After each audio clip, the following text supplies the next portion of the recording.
విభజన తర్వాత 2014లో చంద్రబాబు నాయుడు గారి నాయకత్వంలో ఒకే రాష్ట్రం ఒకే రాజధాని కానీ అభివృద్ధి వికేంద్రీకరణ జరగాలి. రాజధాని ప్రకటించేటప్పుడు చాలా స్పష్టంగా ఐటీ మొత్తం విశాఖపట్నం తీసుకొస్తామని ఆనాడు ఆయన చెప్తాం జరిగింది.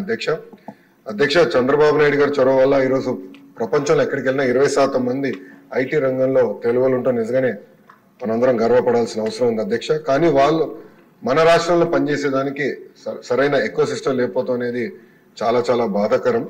2014 నుంచి 2019 మధ్యలో ఒకసారి మనం చూస్తే అధ్యక్ష సుమారుగా 150 కంపెనీలు 50,000 మందికి ఉద్యోగాలు కల్పించడం కూడా జరిగింది అధ్యక్ష. ఈ పరిశ్రమలని ఆనాడు తీసుకొచ్చాం. అంతేకాకుండా అనేక సందర్భాల్లో కాన్క్లేవ్స్ కూడా ఏర్పాటు చేసి వైజాగ్ ను ఫోకస్ ఏరియాగా తీర్చిదిద్దడం జరిగింది. ముందు చూపుతో డేటా సెంటర్ పాలసీ ఆనాడు తీసుకొచ్చి అదానితో కూడా ఒప్పందం కుదుర్చుకుని వాళ్ళు కూడా ఆనాడు భూములు కేటాయిస్తాం జరిగింది, శంకుస్థాపన చేస్తాం జరిగింది. కానీ అది ఆగిపోతాం జరిగింది అధ్యక్ష. 2019 నుంచి 24 చూస్తే అధ్యక్ష ఎలాంటి యాక్షన్ లేదు, ఒక్క కాన్క్లేవ్ జరగలేదు, ఒక్క పరిశ్రమ రాలేదు అధ్యక్ష.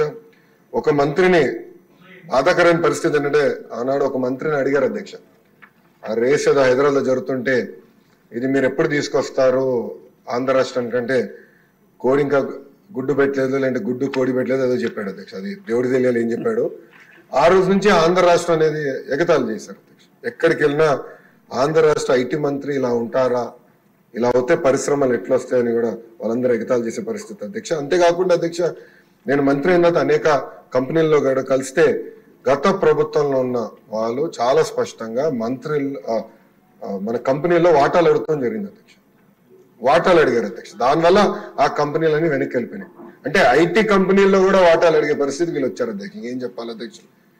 ఇంతేకాకుండా పెద్దలు అన్నట్టు నిక్సీ కూడా నాడు పట్టించుకోలేదు, ఎస్టీపీఐకి ఇవ్వాల్సిన భూములు కేటాయించలేదు.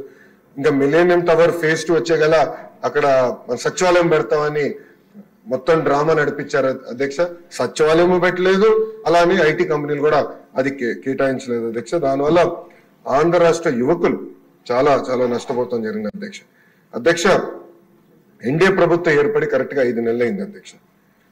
5 నెలల్లో నేను ప్రధానంగా చేసింది ఏంటంటే ఉన్న ఐటీ కంపెనీలు అందరితో నేను మాట్లాడటం జరిగింది అధ్యక్ష. అంటే ఆంధ్ర రాష్ట్రంలో ఉన్న ఐటీ కంపెనీలు అందరితో 1-on-1 మీటింగ్ పెట్టాను.